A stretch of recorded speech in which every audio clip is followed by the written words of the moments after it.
This podcast is intended for educational purposes only and is not intended to replace therapeutic services of any kind. Please refer to the list of references if you need support. Before you dive into this episode, we have a simple request. Please like, share, comment, and subscribe. It helps us reach more people with every like and share. We're so glad you're here. Welcome back, everybody, to Sessions with Sara Cate and Ashley. I'm Ashley. And I am Sara Cate. Ashley is really having a hard time. I am today. Knowing that she's Ashley. I'm maybe a little dissociation. Yeah, I guess. Sorry. I mean, you know that, dear listeners, that you are not here because we don't have massive idiosyncrasies and can't really keep it together sometimes. We're messy and authentic, and we hope you're here because you like it. Yeah. Okay. So what are we talking about today? Today, I was in charge of introducing the session. We're going to get back on track right now. Yeah. All right. So last session was a bit heavier and a conversation that we are really proud to have had with you. And we've also been wanting to do kind of like a recap or a review of what somatic work is. And so given the heaviness of last week's topic, we just really felt that this week would be a really good opportunity to go through some of that with you to help you find further resource within yourself as we are still in the middle of this conflict. And this can help you with that, but also with every other part of your life. And I am really, if you know me, I have talked about somatic work and how it has changed my life and how Sara Cate is the person who was there for me in quite literally the hardest year of my life. And hopefully that'll be the hardest year I ever experience. It was a doozy. Earned your badge.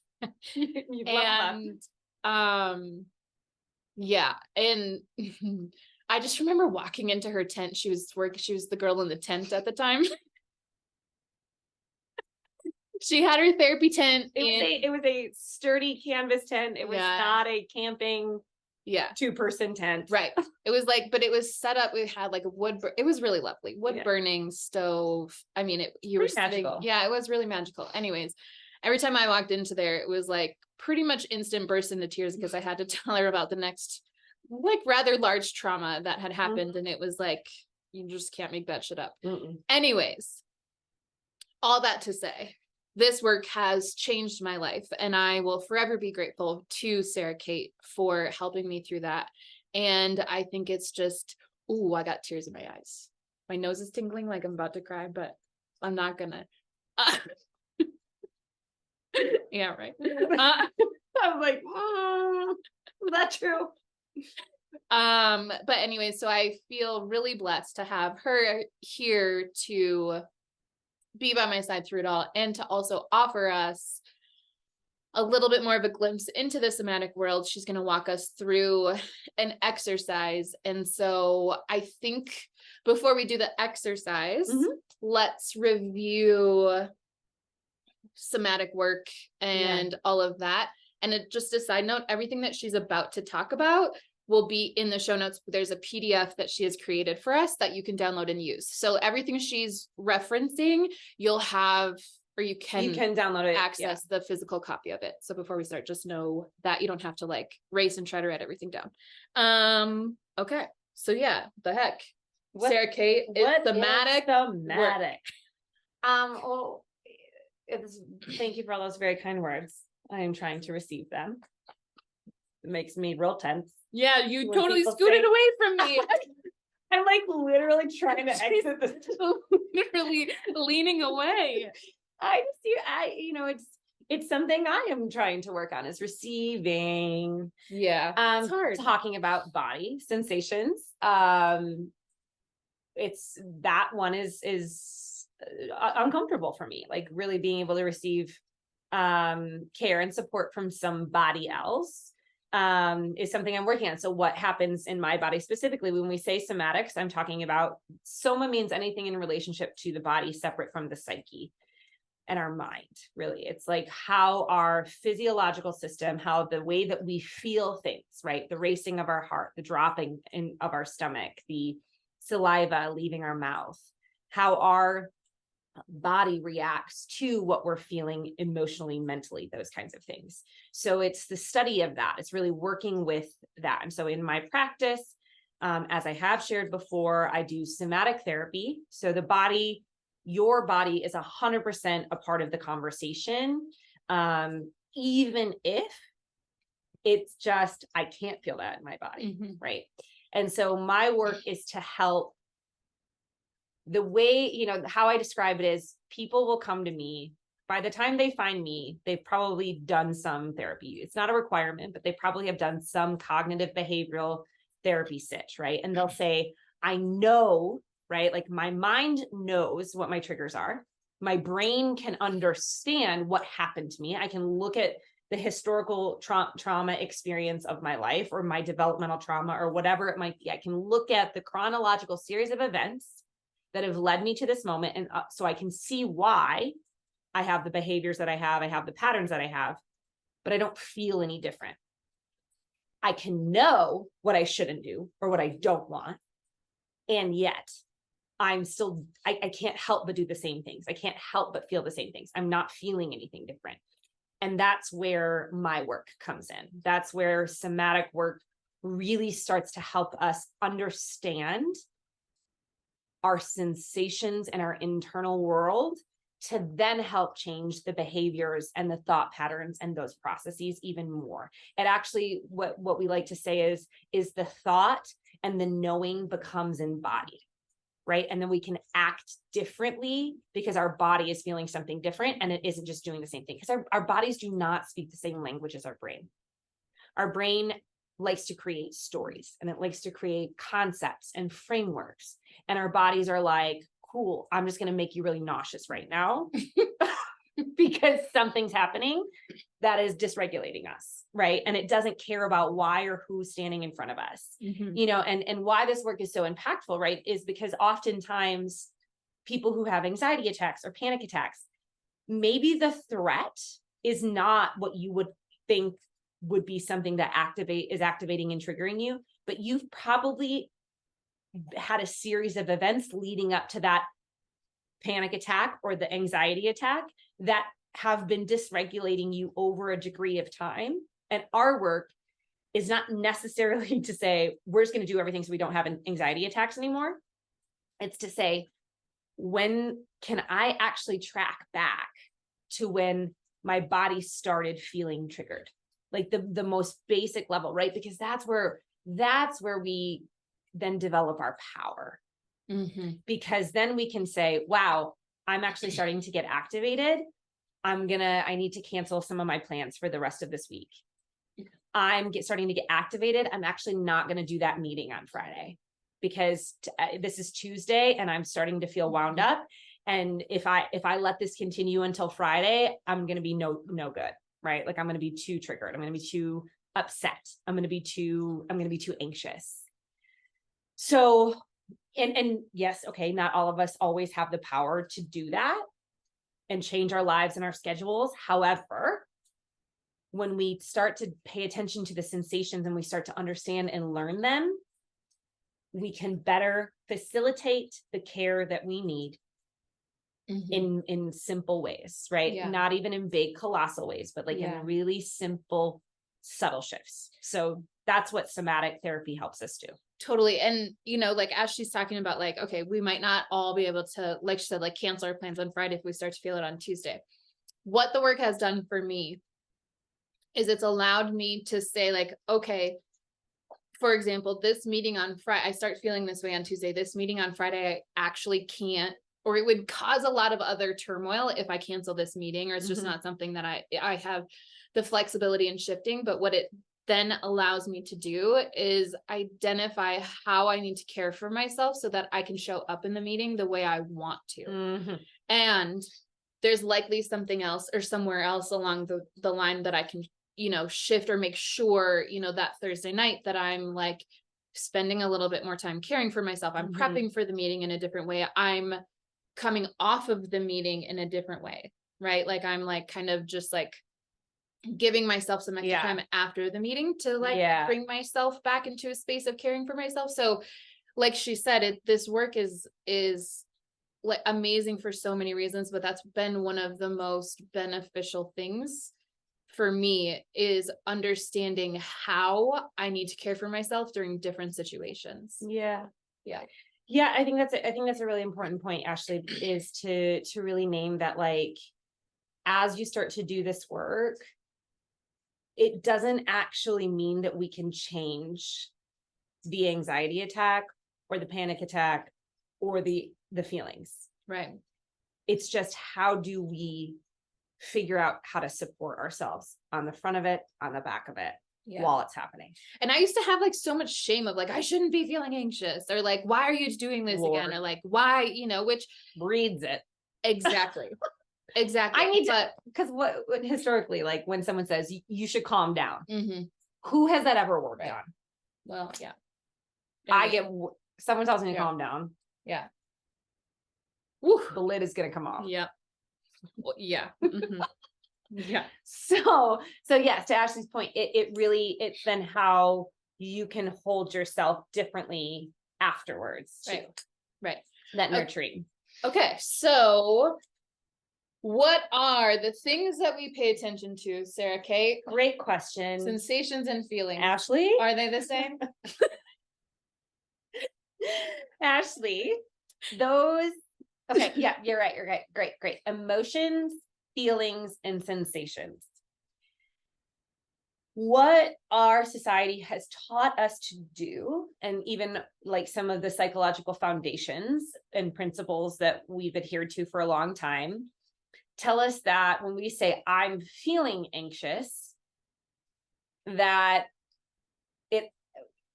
the way that we have started to categorize our feelings is that they aren't actually sensations. They're just a concept. They're a word. They're a vocabulary word, right? Like, so when I say I feel anxious, that's not a felt.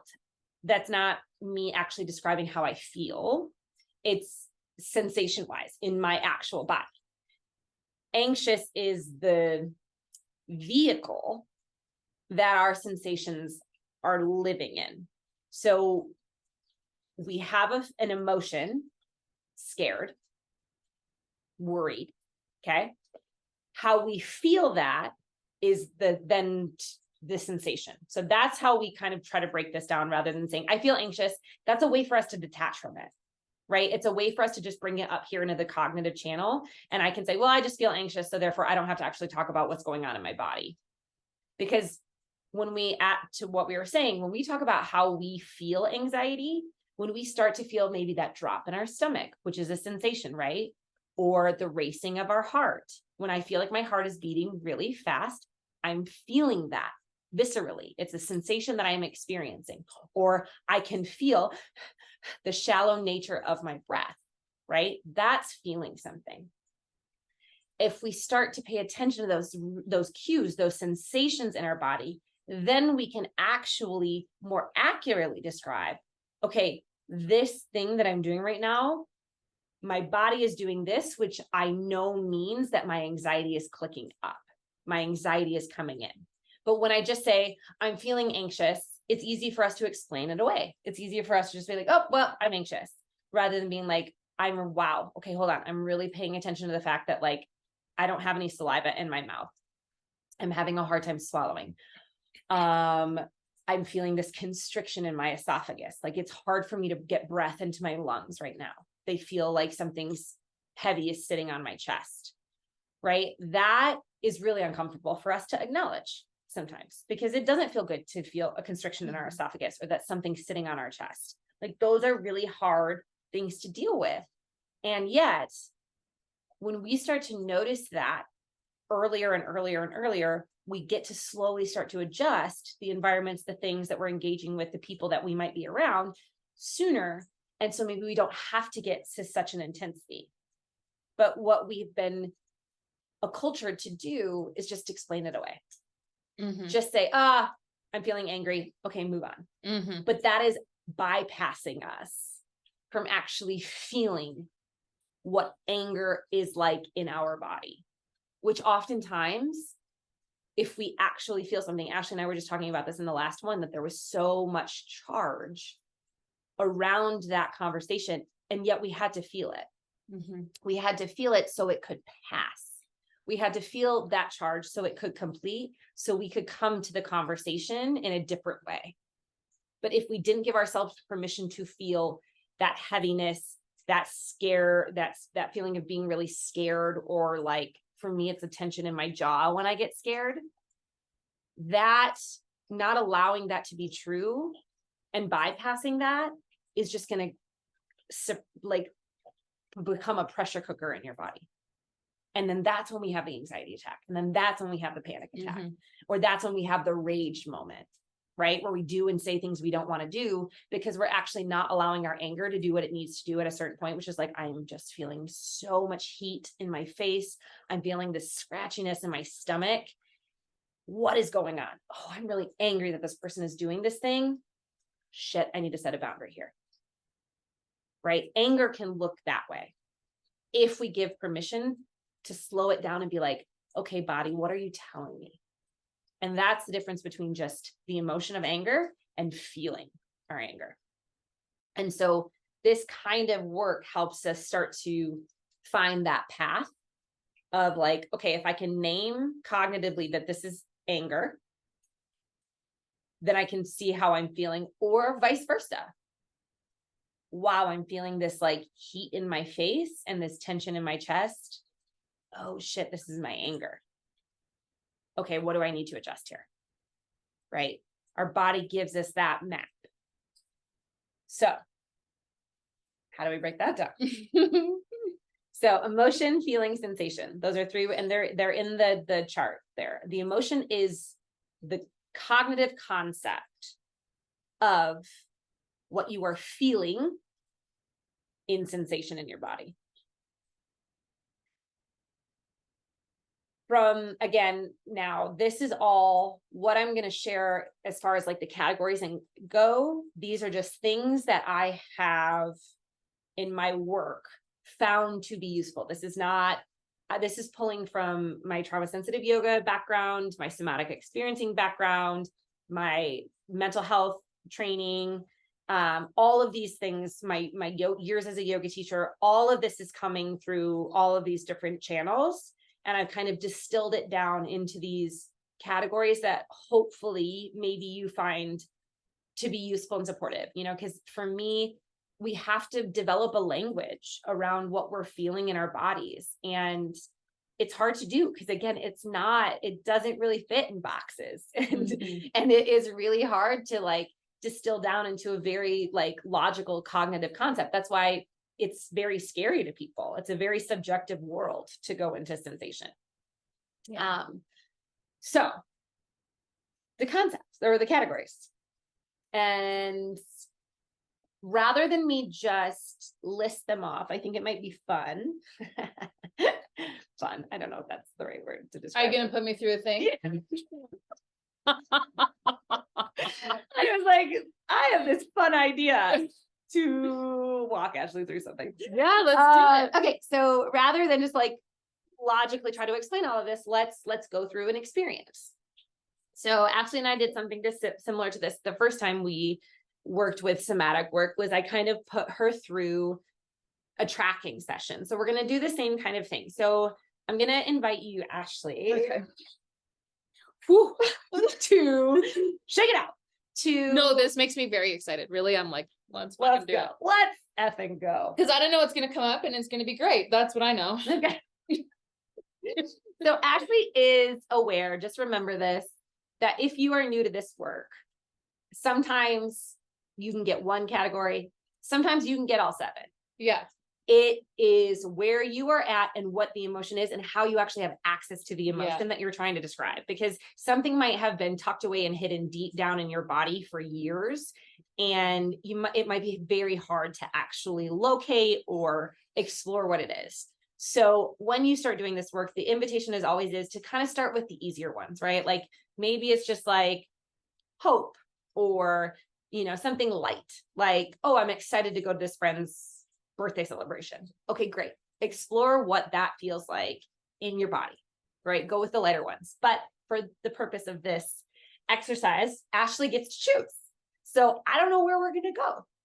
So to begin, I would just invite Ashley first and foremost to say, because I'm going to go from now, remember, I'm going to start with sensation over the cognitive concept of an emotion. So I'm going to ask Ashley, what is the first thing you can tell me about what you feel in your body right now? I feel a pit right here in my diaphragm. Great. So Ashley was able to locate, number one, where it was. Location was easy for her. It's here in my diaphragm. So now I'm going to ask her to explore what the pit, because right, pit is a concept. We all know what like a stone fruit pit is, right? Like a peach pit. So I would just ask her to start to describe that. So you can tell me, it's in your diaphragm. What can you tell me about the pit? How big is it? It feels small. Okay. Does it have a shape?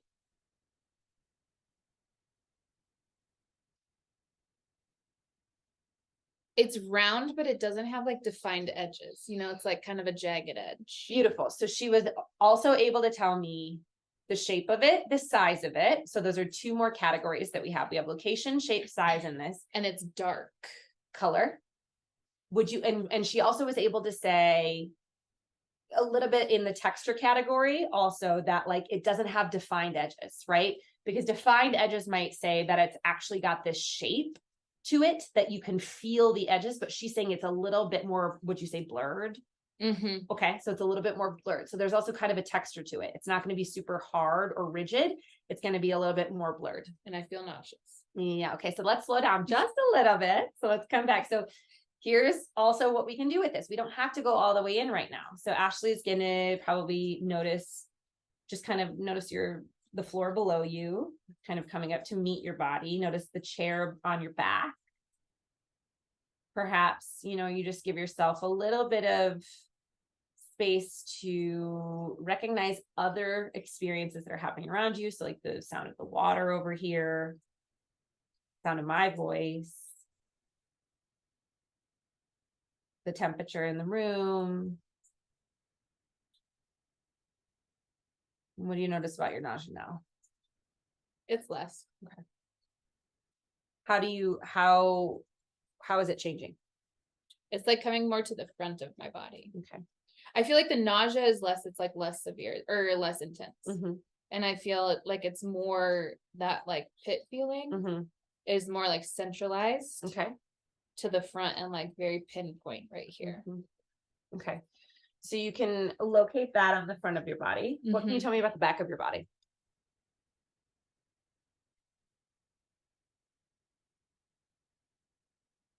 Not much. Great.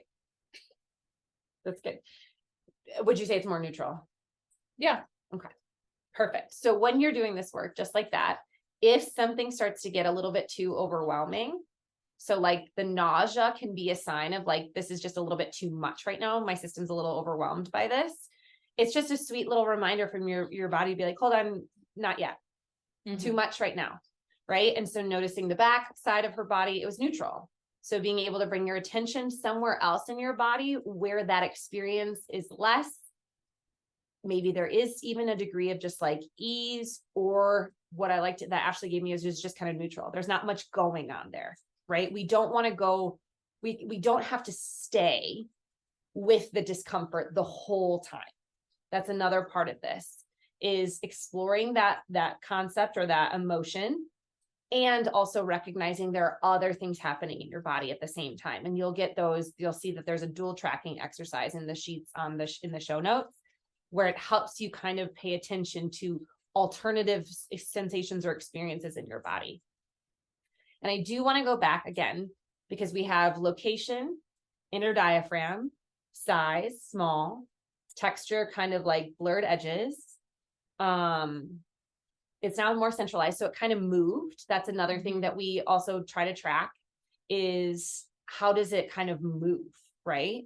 And just staying curious about that movement. The color was dark. Did it have a defined like actual color or? Black.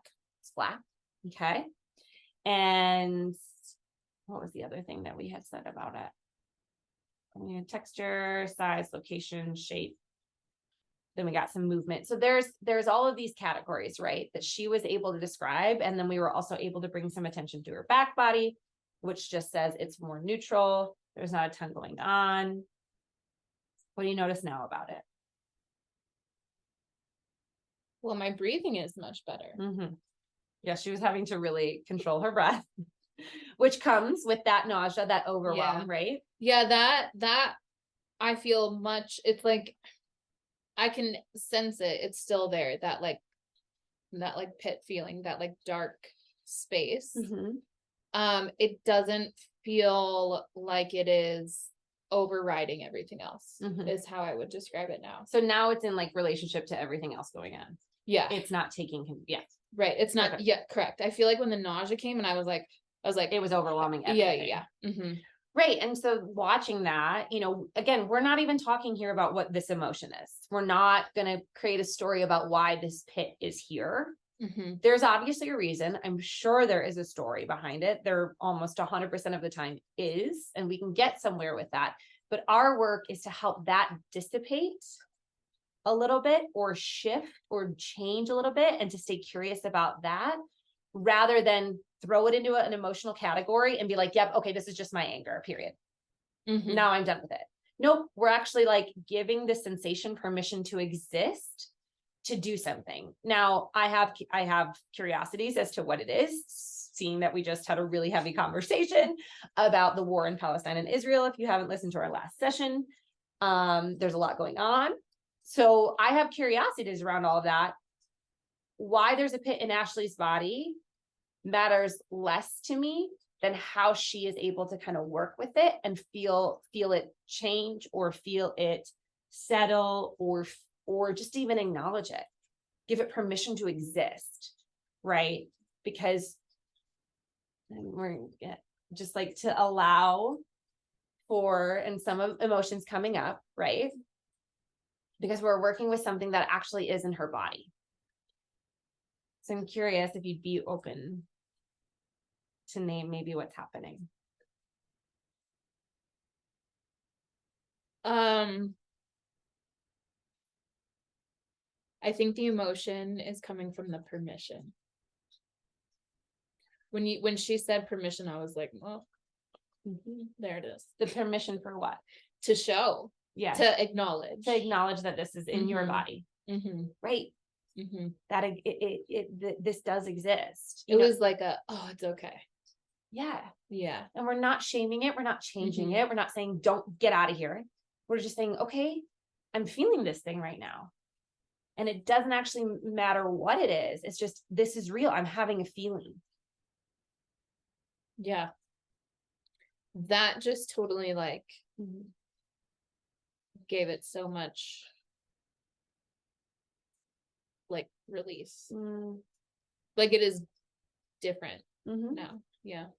Same place, but I also am noticing that like now, like I thought my back was like neutral, but now I actually like feel the chair in my back. Nice. Like I feel a little bit more supported.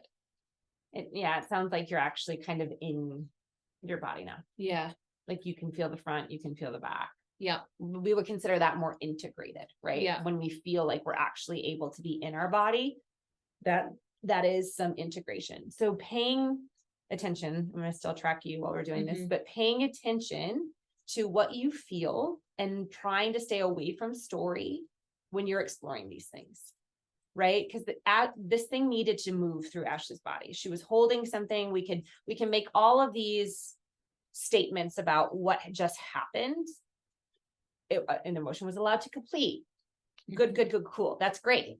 And the fact of the matter is, it needed to happen. And so what we were trying to be present with is that it needed to happen. Ashley had a while back said, one of a request that she had from somebody listening to this podcast was, you guys say you feel things in your body or whatever it might be, but I don't actually know how to do that. Right. And so this is why we're doing this session, because we feel it's really important, again, to give you these tangible tools and to show how to start to work with this. And it doesn't mean that it isn't uncomfortable. You know, Ashley is working through it right now. You can tell she's kind of tracking her body. She's paying attention, right? I'm not losing contact with her in this. And it's about her body's process that we're just trying to bring presence and attention to. This is why it's also helpful to do this with a somatic practitioner or a facilitator, because I can be an anchor to her to bring her to her back body, or to bring her to a different space in her body, right? Because sometimes we're afraid we're going to get into the vortex. That's why, you know, my encouragement was also to go slow and to choose an emotion that doesn't have a lot of intensity for you to begin with. Mm-hmm. So we're going to come back and just check with Ashley and see what are you noticing now?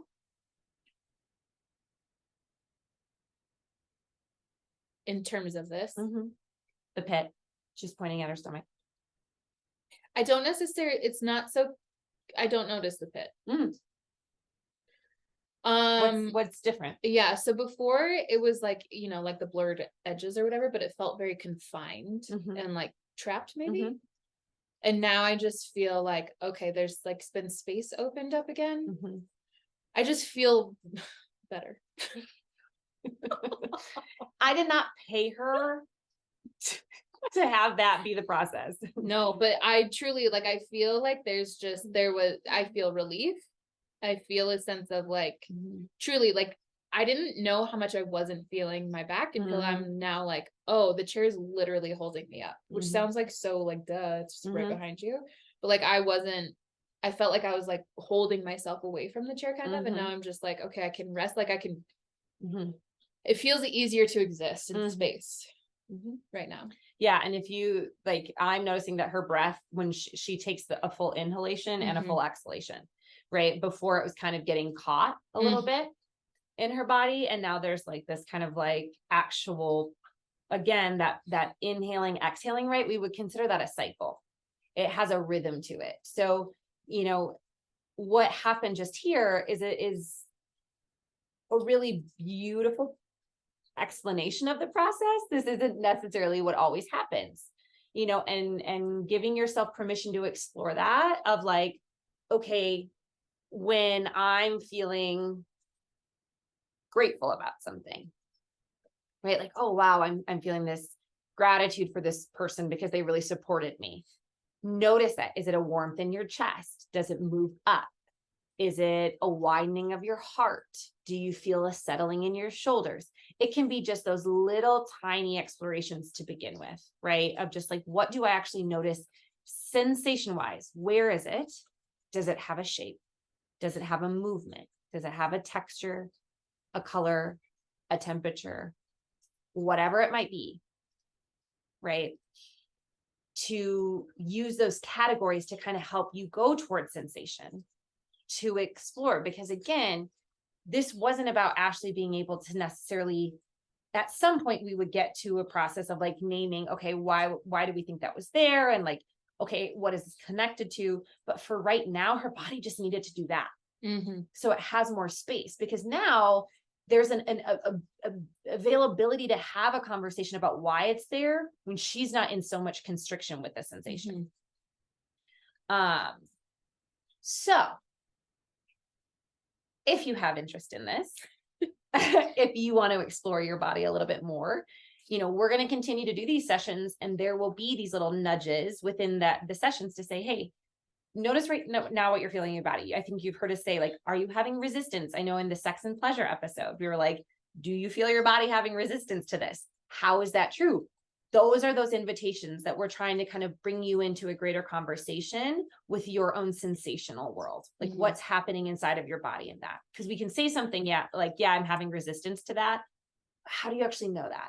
And if you pay attention to your resistance and the way that it feels in your body, and you get to do something like what Ashley just did, which was like kind of let it move itself through, how does that resistance then change? Or what do you then get spaciousness for?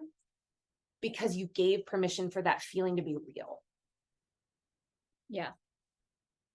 Well, thank you. Thank Guys, you oh, for being my she's so vulnerable good. little experiment. I appreciate it. I did not tell her that she had to have that experience, guys.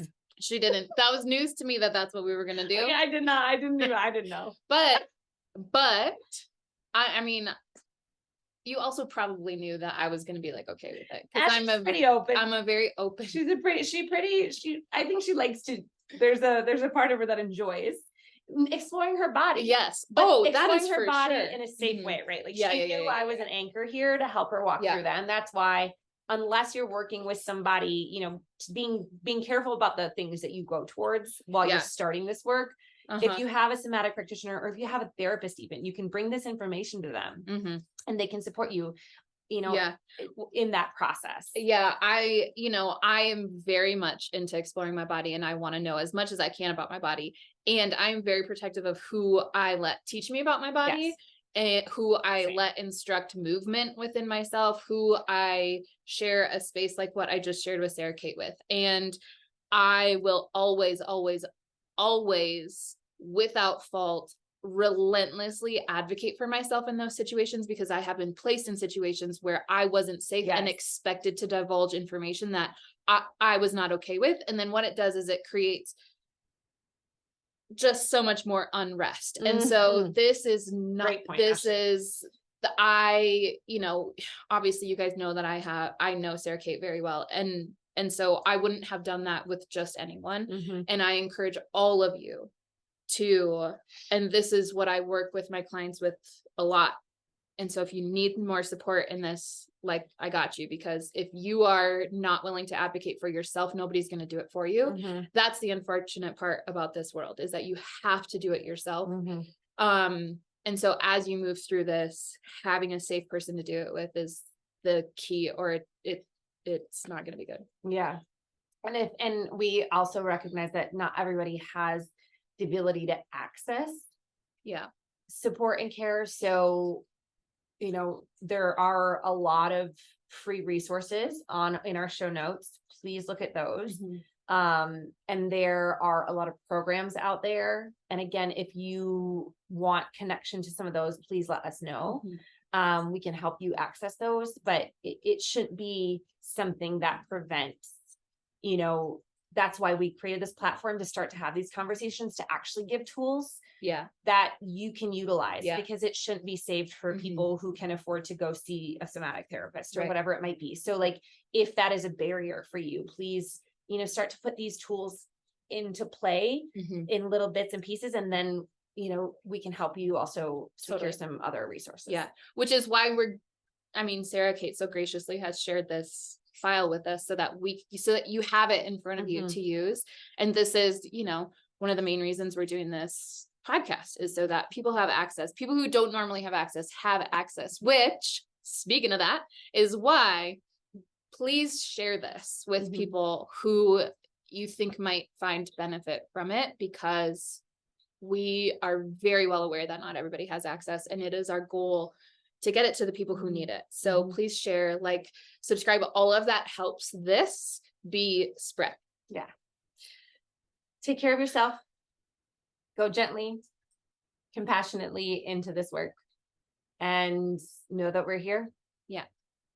And we will see you next time.